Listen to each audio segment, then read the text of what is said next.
What's up, guys? How you doing? I'm Marcus Jose from thebullco.com. Welcome to my YouTube. Welcome to my Instagram. We're streaming live on both right now. Uh, Tonight, we're going to be talking about a number of things, but what I want to start with is all the recent inquiries of how to train a dog, how to train your personal dog. And something very near and dear to my heart is, how to train, your companion, right? And a lot of what I do, it's nothing new, right? It's nothing that you can't find that somebody else has done. I think I have my methods to do things that differ in certain ways, but a lot of it's the same, right? Um, so recently, I've gotten an influx of people asking me about how to train dogs in certain situations, or doing certain things. Dogs who pull on a leash, super easy. Dogs who freeze while they're on the leash, not necessarily easy, but you have to figure out the reason why they're doing that, right? And what's up, Lovecraft? How you doing? Somebody asked me the other day how, because I have this dog here right now. His name is Champ, and I'm training Champ to, well, I mean, obviously I'm training Champ, but not one particular reason. What's up, Cadillac? But a lot of reasons. Okay. Yeah, Kristen, I'll talk about that right now. So this dog Champ that's at my house right now, that we're training. I'm training daily. He came here and he had a problem with listening. He had a problem with jumping. He had a problem with being too hyper in the house. He had a problem with freezing on the walks, right?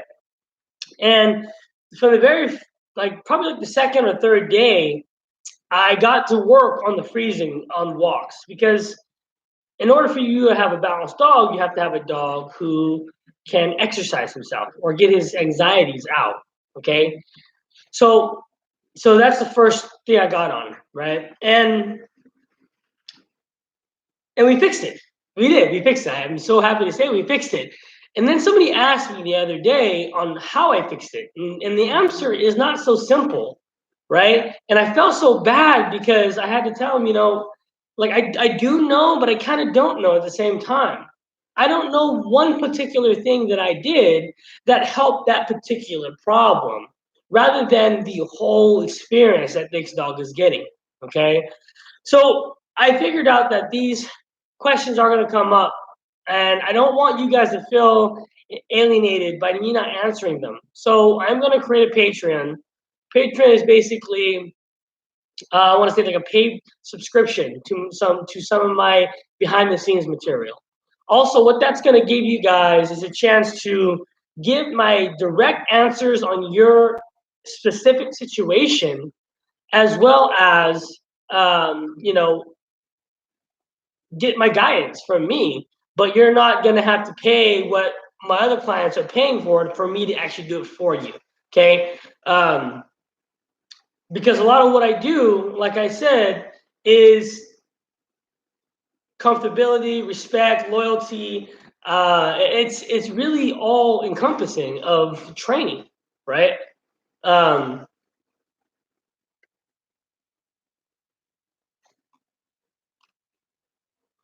you know what I mean? So I'm gonna create a Patreon. I will have like a web page or something where everybody who's subscribing to me has direct access to myself on this page. We'll set aside a time every single week to go on with you, just the followers who are on the Patreon, to answer specific situations like that, and give you the exact answer I would give, if you were my client, getting training from me at that moment. Okay. Now, somebody said, I heard trainability has a lot to do with genetics. Any opinion on this? I believe that genetics, or how fast they catch on, how loyal they are to you, how much they depend on you. I do think those do play a part, but I don't think that trainability plays a part in actual obedience, right? Now, when you're talking about working dogs or show dogs, or dogs with, jobs, you can teach a lot of dogs to do a lot of different things. To which level that dog execute that thing you've taught them depends on what that dog's genetics are, right?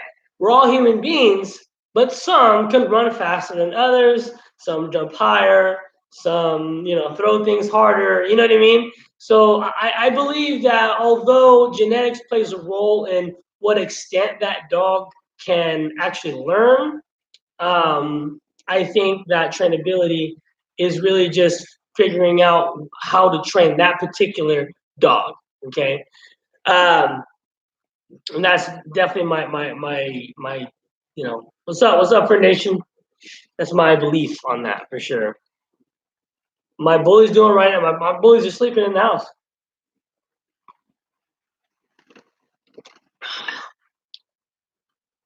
Is it good to train your 6-month-old pup in front of your 6-week-old pup? Known it's a distraction. Yeah, it should be a distraction for your 6-week-old pup, not your 6-month-old pup, right? Um, Number one, you do have to teach your 6-month-old or 6-week-old pup to kind of keep his distance, because if you're trying to train your dog like on a leash and he's jumping in the way, you're never going to get anything done. You know what I mean? So you can, but I guess it really depends on Marcus. Go to bed. Go to bed. Good night. It depends on what extent your 6-month-old pup knows how to listen, I guess, right? But yeah, man. So Patreon, I'm gonna start a Patreon soon. Those of you who've asked those in-depth questions on what they should do in certain situations, you can subscribe to me, and you can get my really in-depth answer to just like I would answer one of my clients that has a dog with me. Okay. On that being said, I am pretty much booked up till late February, if not early March. So I know a lot of you are still inquiring about the training. I've taken my time to get back to you. I've been super busy, obviously, the holidays, right? So I'll be getting back to you guys soon. Just want to let you know, I have I have solid people that are be bringing their dogs in from now till the end of February. So, and yes, you guys are on here, so I'll take care of you soon.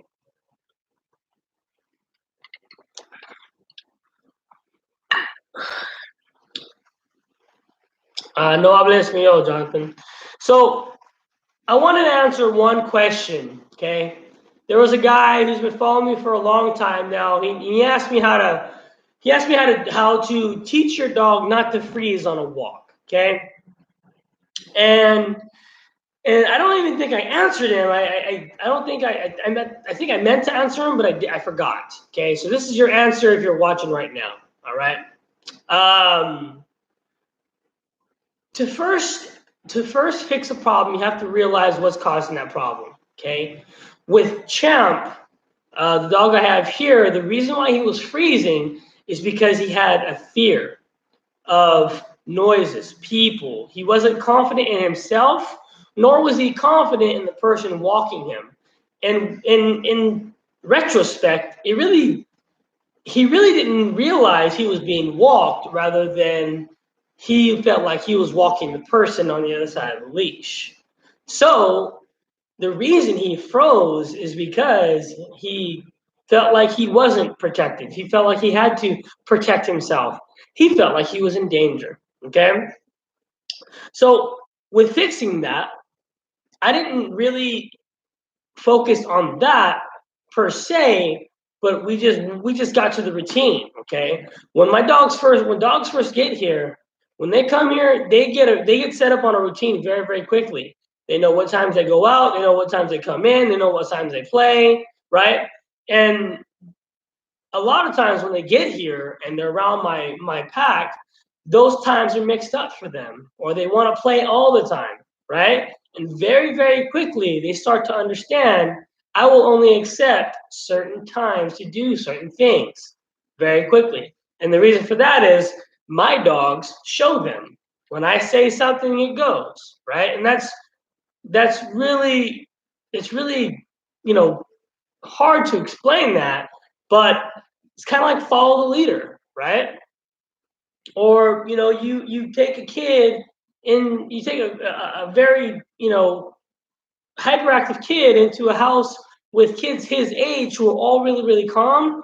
That kid's not going to continue running around. He's going to continue. He's going to actually mold himself to what they're doing, right? To fit in. I never reply to my DMs. I do actually. I just guys, you have to understand, man. I apologize, but I get 100 new DMs, not just the people I've already accepted. I get 100 new DMs almost every 2 days.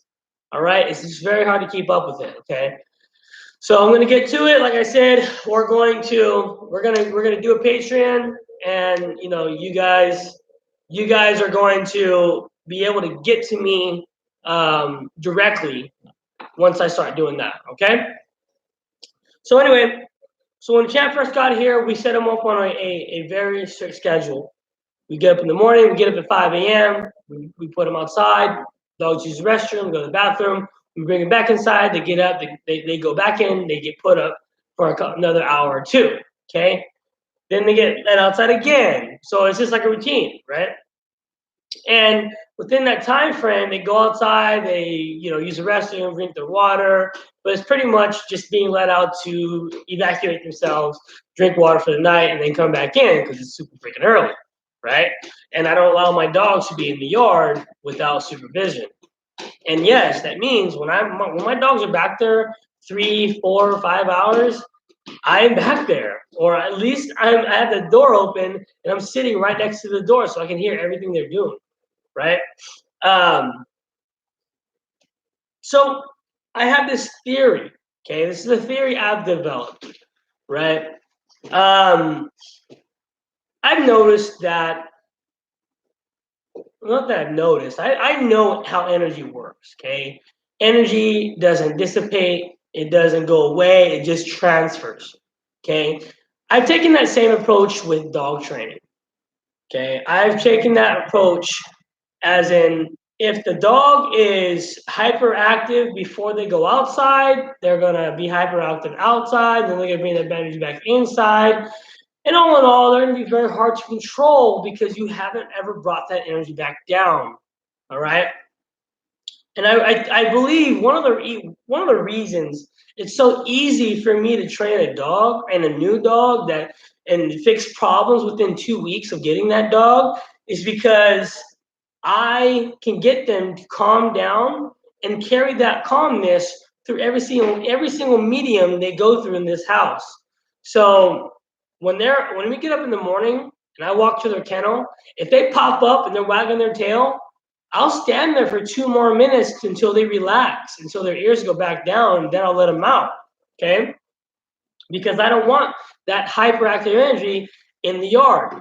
If I open the kennel and the dog sprints out, I'm going to grab the dog and put him back in the kennel and tell him to wait until he calms down. Okay? Same thing with being outside. If I open the door and they're crazy, they're not coming inside until they relax. And my dogs know that.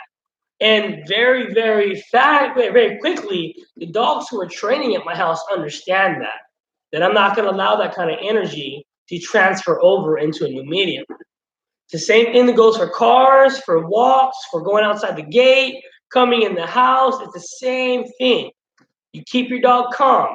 So all of you who come home and the first thing you do is, oh my God, hi puppy, how are you doing? While the dog's wagging your tail, that's the reason, or not the only reason, but one of the main reasons why you have problems with your dog. Because you're allowing your dog to get excited. You're not just excited to see, okay? My dogs get excited. My dogs wag their tails and kind of, jump, not jump, but bark at me. They don't jump. They don't run around my house.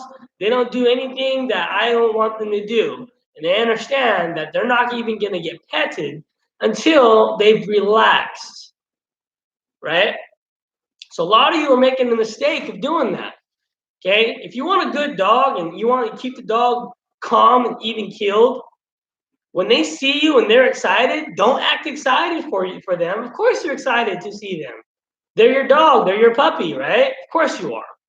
But I promise you this, if you waited until that excitement went away and then you went and hugged them, you would be reinforcing a good behavior and a good state of mind rather than reinforcing and giving them the gratification that they want when they're in a crazy state of mind, reinforcing that mind frame, right? And basically that's just it. So how I got this dog to walk on a treadmill or to run on a treadmill, 4 or 5 days he'd been here. He'd been watching my dogs run on a treadmill for a couple of days now. I'm using snacks and whatnot. And one day I seen him put his feet on a treadmill while it was on, while I was giving snacks away. From that point, I knew I could get him on the treadmill. I knew he had enough drive to rock on a treadmill while it was on. So, very simply, I put the dog on a treadmill, got him up there. I put his feet in front of the treadmill. I pressed start and load it to like 0.5 miles per hour, and I just put the bait there. His back feet started moving. His front feet weren't moving, but his back feet were moving. And once he understood that the treadmill meant food, he stood right there. A minute later, I pushed him back, turned up the heat. He kind of got like wishy-washy. I stuck the bait in his face again. He smelt it, and he kept going. That was it. Now I can get the dog on the treadmill at any time because he's associating the treadmill with something good. Okay. Now, does he get the bait the whole time? No, he doesn't. I just utilize that to make him associate something positive with something he's never known before. All right. So, and I purposely left the leash on him because he don't need a leash anymore, but I purposely left it on him to give him the feeling of continuously moving while this leash is around his neck. I got the feeling that he's never had that. He's never gotten to the point where he felt good on a walk. He got to get his anxieties out at the same time and enjoy new smells and sights, right? So I got the feeling that's kind of one of the reasons he was freezing on a walk. So after 2 or 3 days of him running on a treadmill, with me, every so often giving him a little correction on the collar. One day, like I think it was like Monday, maybe. I took him on his first walk in a week outside my gate. He tried to stop maybe twice. Tried to stop. I gave him a slight correction, just like we're on the treadmill. And fucking guess what, guys? He continued the walk. And now he wants to go. He wants to see new things. He wants to go and feel like he feels good after a walk, right? That's what he wants now. You know what I mean? So that's how we cured it. It wasn't one thing. And that's why I feel bad when some people ask me, how do you teach a dog not to do this or how not to do that? I'm just like, well, what are you doing now, right? And I'm not asking you guys, what are you doing now to correct it? Because obviously, if you're asking me, you're not correcting it, okay? I'm asking you, what are you doing to make the behavior more consistent, or what are you doing to reinforce his bad behavior, right? Like, you guys know, like I just said to you, that energy transfers. How many of you go grab a leash, and as soon as you grab a leash, your dog starts jumping up and down, starts running towards the door. When you put the leash on, he's jumping up and down. You open the door, the dog tries to sprint out. I guarantee you the same people who allow their dog to transfer the crazy energy from inside the house to outside the house are the same people who are asking me how to get a dog to stop pulling on their leash. And it's a very simple answer. You got to take control of what your dog's doing. Hey, go to your bed now. No, give me that pool ball. Marcus, give it to me. Put it down. Yes. That's my son. It's not the dog. Pit bulls and bullies are not the same thing, no.